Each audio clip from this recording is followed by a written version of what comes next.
Bro, I swear to God, the 7th seed was a mistake. Every single game felt like somebody wasn't supposed to be in the playoffs. Quality of the games ranged between unwatchable and okay. And it was pretty fun as long as you're not rooting for one of the teams that lost. This video is sponsored by the Emirati Coal Mining Company. Alright, let's go. CJ Stroud played against the first ever walking fossil in the first game in the wildcard round. The game began really close. For the first half of the game, the defenses both appeared to be on probation. Then the football gods forgot that the Cleveland Browns were in the playoffs and had to handle the situation. Then Joe Flacco put on a performance that only Vikings Brett Favre could do. 2 consecutive pick sixes against the Houston Texans. This was the worst thing to happen in Cleveland except for the founding of the city itself. Even without the 2 pick sixes, CJ Stroud still went absolutely off. The Texans proved that it actually is possible for Texas to win a football game. It finally got back to the Browns that relying on a quarterback who hasn't had a good season in 10 years might come back to stab them in the ass. CJ Stroud did a very rare thing in the modern NFL and actually was able to hold a lead. After this game, all 7 Texans fans rejoiced. And meanwhile, the Browns have finally gotten off their high and realized their quarterback is Deshaun Watson. After this game, Joe Flacco promptly returned to the retirement home so he wouldn't miss bingo night. Maybe then he'll have a chance of winning something. Houston next week will have to go to Baltimore where they will promptly get their ass kicked by Lamar Jackson, who's an actual functioning quarterback. In this game, CJ Stroud nearly doubled Joe Flacco's passer rating. And when Joe Flacco was a rookie, CJ Stroud was 7 years old. Overall, this game started out good, but then the NFL decided to challenge me and see how hard it could be to make this video.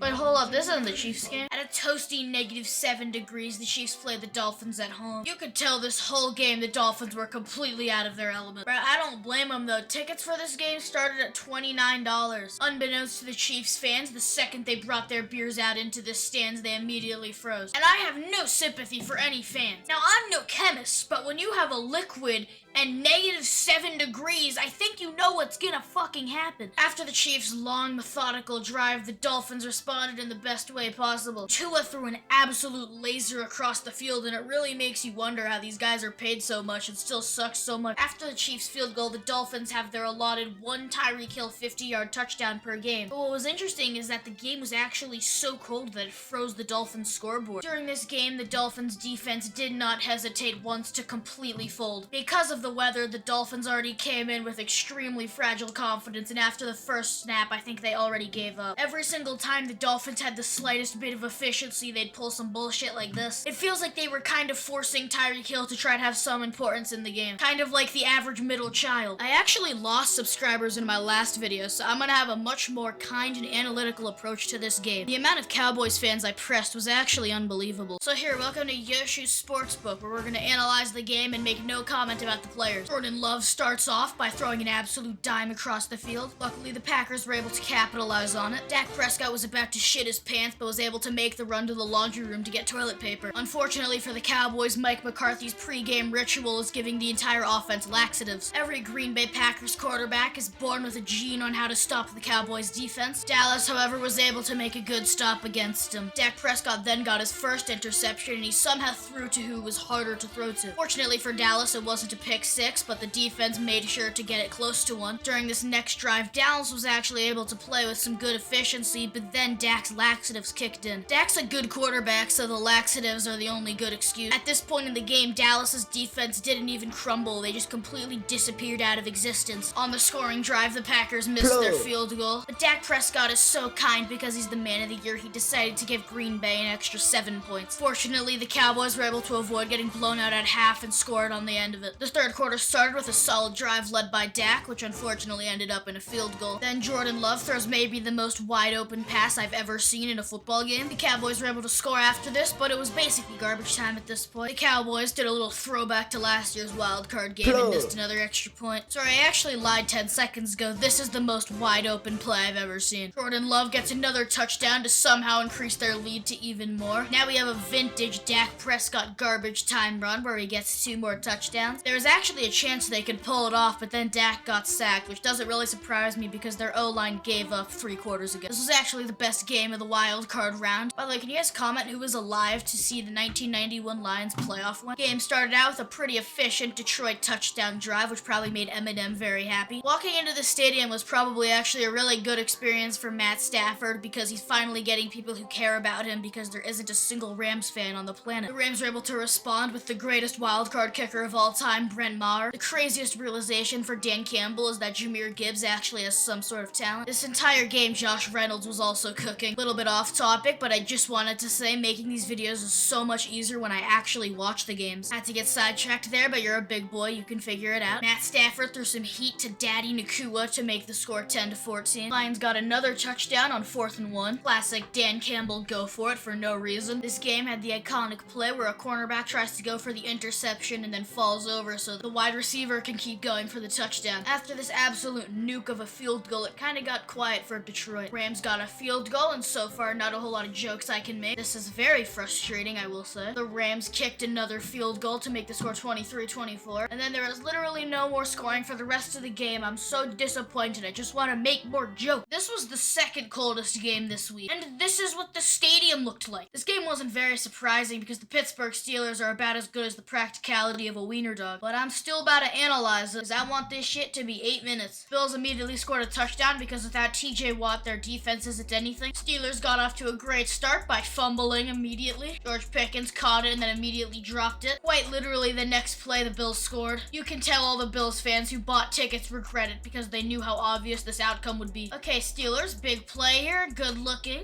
Nice. Good work. Oh, and they fucked it up. They're lucky it wasn't called a fumble. With this immaculate play, the Steelers were finally able to get past the 50-yard line. You guys are at 2nd and goal. You should be at least able to get a field goal, and they fucked it up again. This play seriously describes the Steelers season in one play. I mean, they are just getting absolutely mauled. Josh Allen read straight through them. Didn't even look like any of them wanted to tackle him. Steelers had a blocked field goal, but shout out to the punter who tore his hamstring. It took almost a full 2 quarters, but the Steelers were able to find the end zone. This game was pretty boring after this point, so here's a quick rundown. The Steelers made a field goal, and then the Bills made another field goal, and then the Steelers somehow found the end zone again. And then the Steelers player forgot how to tackle, so the Bills scored another touchdown to end the game. The Eagles fucking suck. Oh my god. They lost 5 of 6 to end the season. And they lost to the Buccaneers, who they beat earlier in the season by 14. Cowboys fans, I was a little too hard on you. I mean, at least the Packers are a legitimate football team. Buccaneers went 9-8 in the worst division in football. And this shit wasn't a coincidence either. They absolutely destroyed the Eagles. This game was such a disaster that the Eagles failed a tush push.